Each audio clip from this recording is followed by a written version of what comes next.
Peter Sagan is on my Mount Rushmore of pro road cyclists. He was a force of nature, full of talent, power, and an enormous amount of charisma, more than the rest of the peloton put together. He is far beyond the twilight of his career and has just officially retired from road racing. This means we're safely at the point where I can look back at a handful of moments that really proved to me what a talent he was. And this isn't a deep dive into all his victories. If we were to do that, it would be a 3-hour-long video. This is about moments that meant something to me. And I want to start at the beginning of his road career, when Sagan was only a second-year pro on a now iconic Liquigas team. He was only 21 years old at this point, and there is no learning curve necessary for Sagan, already winning stages at Paris-Nice and the Tour de Suisse. For us Americans, it was his performances at the Tour of California that, for lack of a better phrase, made him feel like one of us. When I say that, I mean that in the sense that Americans like our stars big, confident, proud, and Sagan's style endeared us to him deeply. There is one race, specifically in 2011, I want to mention, and this is when the video veers into the personal, something I will only do one more time after this. See, I grew up in Philadelphia, home of what was once the US Pro Championship, and at this point in time is known as the Philadelphia International Championship. For decades, great riders have been making their names known up the Wall, Lemon Hill, and the fast finish on the Benjamin Franklin Parkway. To this day, I can't walk or ride or drive down the parkway without thinking of every year I watched, especially 2011. Sagan didn't win this race. In fact, he finished in second to HTC High Road's Alex Rasmussen, for whom this would be the biggest win in his career. What mattered the most to me is that I, with a terrible middle school bowl cut, met Peter Sagan. Of course, at the time, I had no idea the path his career would take.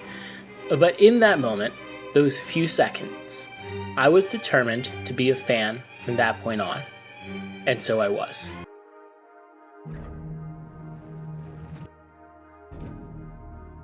"2012 was the year Sagan's first crack at the Tour de France. It wasn't his first Grand Tour. That was last year's Volta a España, where he took home 3 stage wins. But the Tour is a different animal entirely. It's stage 1, the first mass start stage of the Tour, one that ends with an ascent of a Category 4 climb. And Sagan is one of the favorites, along with Fabian Cancellara, Philippe Gilbert, Alejandro Valverde, and a handful of others. The race is only determined on the road though. So we come to the base of the climb to witness Sylvain Chavanel, a French hero, attack with 1.8 kilometers to go. Simon Gerrans follows, as does Sagan, but there's still a long way to go until the top. Knowing this, Sagan backs off, looking behind him, waiting for someone else to bite the bullet and do the work. He has racecraft beyond his years, something that many at his age are still developing. This was a wise choice, because once Chavanel is caught, race leader Fabian Cancellara motors off the front, and Sagan follows, knowing that Cancellara's power can take them right up to the finish line, and placing a bet that they won't be caught. This is a bet that pays off. It's only Edvald Boasson-Hagen, a stage winner last year, who can bridge the gap. And that's only after Cancellara eases off twice to try and force Sagan to the front. But Sagan doesn't take the bait. With 500 meters to go, it's a triple threat match. Out of these 3, Sagan is the fastest finisher. But Boasson-Hagen is also very quick, and Cancellara has an unlimited battery of power. It's not until 200 meters to go that they start sprinting, Cancellara at the front. Sagan bides his time, then pops out with 100 meters to go. A look over his right shoulder, and Peter Sagan opens his bank account at the Tour de France, and he flexes on everyone. It may not be as iconic a celebration as when he won just 2 days later on stage 3 an impressive display of power, and the running man, or as cathartic as his yell on stage 6, winning on a flat sprint finish. Now, we fast forward 7 years to 2019. Sagan is on the final podium, the Arc de Triomphe in the background, as the sun sets over Paris. For a record 7th time, Peter is pulling on the green jersey for the points leader as the overall winner. For nearly a decade now, he's been the most consistent threat in the race, winning 12 stages, and by the end of his career, he would finish in the top 10 of a stage in an incredible 45% of stages he started. One of the greatest runs of all time. There will never be someone this consistently dominant for this period of time again. There's compilations of all of these stage wins, and I implore you to go and watch to see just how he could win in any situation. But he wasn't dominant just at the Tour de France.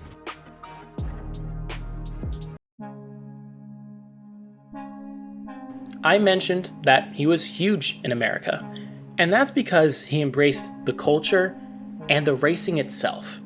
It may seem strange now, but there was a period of time where America had multiple World Tour level races, the most famous of which was the Tour of California. Held in May, it was a sure bet Sagan would take home a few stage wins each year, but it was in 2015 where he surprised us all. The first 2 stages were the Mark Cavendish show, taking home both the wins over Sagan in second. Stage 3 was the first mountainous stage into San Jose, and Thomas Guins takes the win. And Sagan comes in second on this stage as well, and critically is now just 32 seconds behind in the general classification. It's stage 4 when Sagan finally climbs up onto the top step, with a great sprint into Avila Beach. With the time bonuses at the line for the stage winner, this puts him just 22 seconds behind the overall lead. Stage 5, another mass sprint finish, another win for Cav, and another podium place for Sagan, and the margin is cut down to just 18 seconds. Then it's time for the GC stages, starting with stage 6, a 10-kilometer time trial. If this were a real time trial, say 30 to 40 kilometers, it would be hard to envision Sagan doing well here. But with a leader's jersey in sight and the short distance, maybe it would be possible for him to snag the overall lead, if just for a day.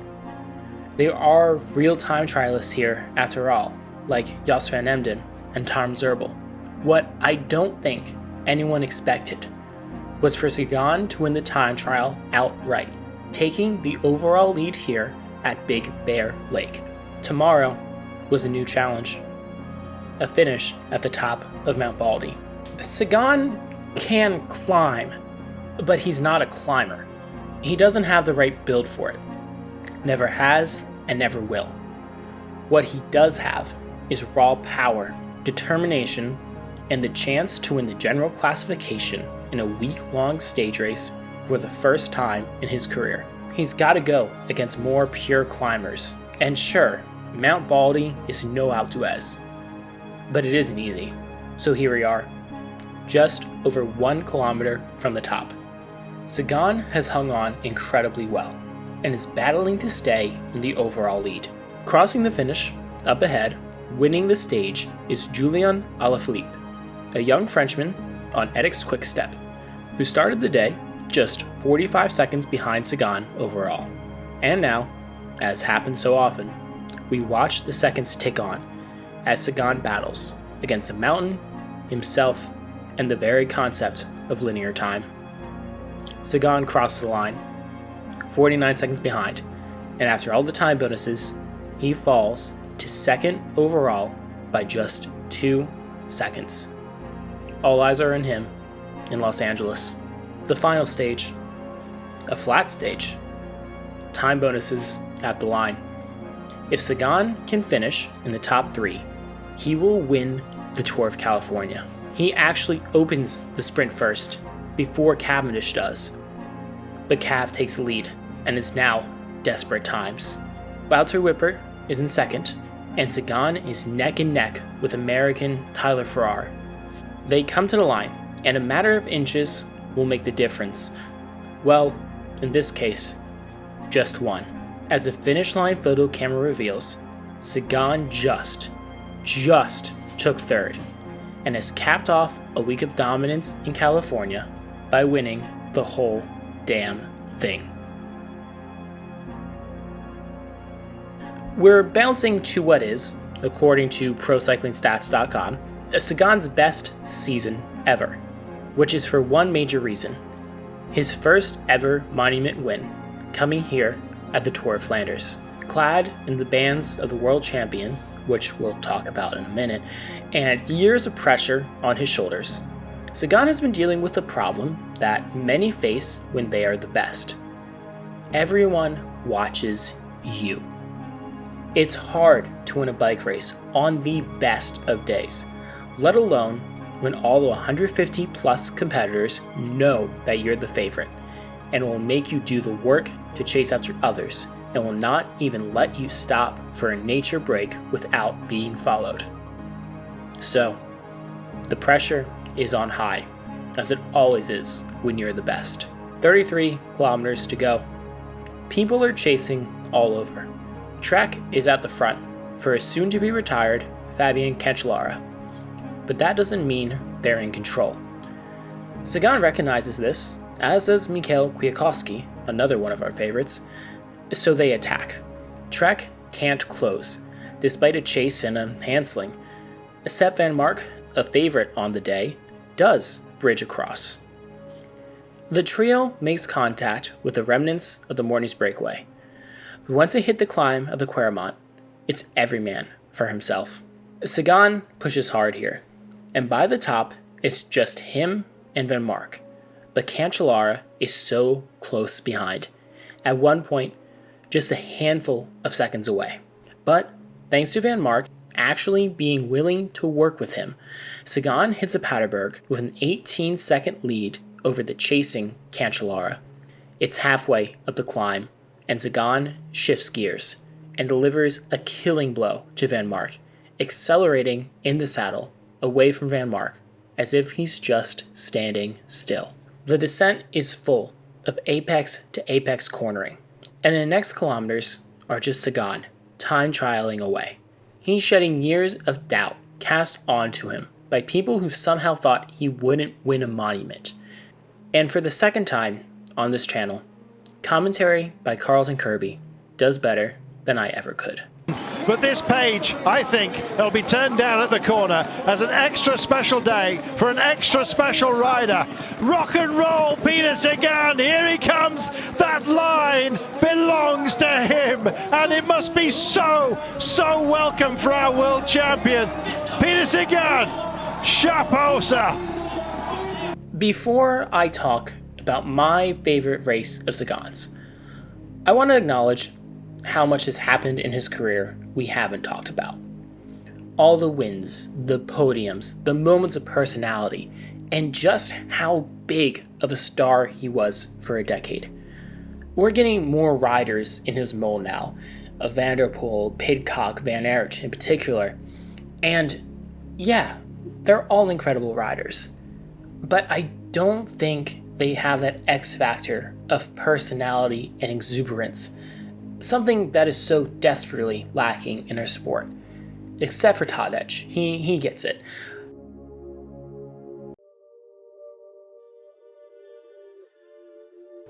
Sagan would end up winning 3 world championships in a row, something no other male rider has ever done. The first of the trilogy took place in Richmond, Virginia, just the second time the World Championships had been held in the USA. The course is long, with a city circuit containing 3 hills on each lap. The twists and cobbles of Libby Hill, the brutal gradients of 23rd Street, and the final ascent of Governor Street to the finishing stretch. Sagan, along with Greg van Avermaet, are considered 5-star favorites today. But on a course like this, there's plenty of others who can win. Edvald Boasson Hagen, Simon Gerrans, and Michael Kwiatkowski, to name a few. It's The final time up Libby Hill now, as the peloton takes the right-hander onto the cobbles. The crowd here in Richmond is absolutely massive.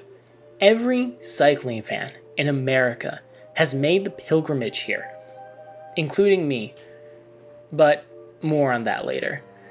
Right now, what matters is that Zdeněk Štýbar, former cyclocross world champion, is absolutely flying on the attack. John Degenkolb on his wheel, and Van Avermaet closing the gap as well. It's all back together after they crest the top. They snake down the descent past a CVS and a parking lot, and then a right-hander, and 23rd Street calls. It's Van Avermaet going again at the bottom.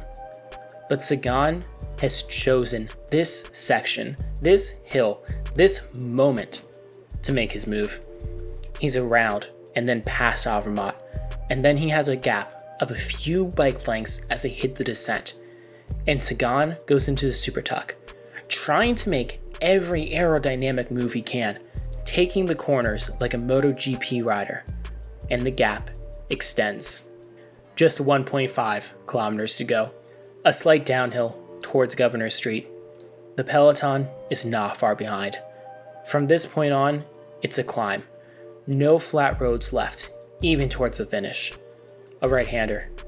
1 kilometer to go. Sagan is in pain, mouth agape, calves and thighs pushing with everything he has. The shoulders are rocking and rolling, and he takes the final corner. Tens of thousands are on the finishing stretch, 5, 6, 7 deep, and everyone is losing their fucking minds. This is Sagan, a hero, a rock star. The crowd is all behind him. The peloton is getting closer. But this is his day. He looks back, 200 meters to go, and pushes a little more. And he celebrates. The greatest of all time is finally a world champion. And as we circle back here to the beginning a little bit, I was there for this. Just 4 years on from first meeting him, and my favorite rider, in front of my own 2 eyes, celebrates his win. A moment that I will never forget. And in my heart, to this day, no one will ever be better than Peter Sagan.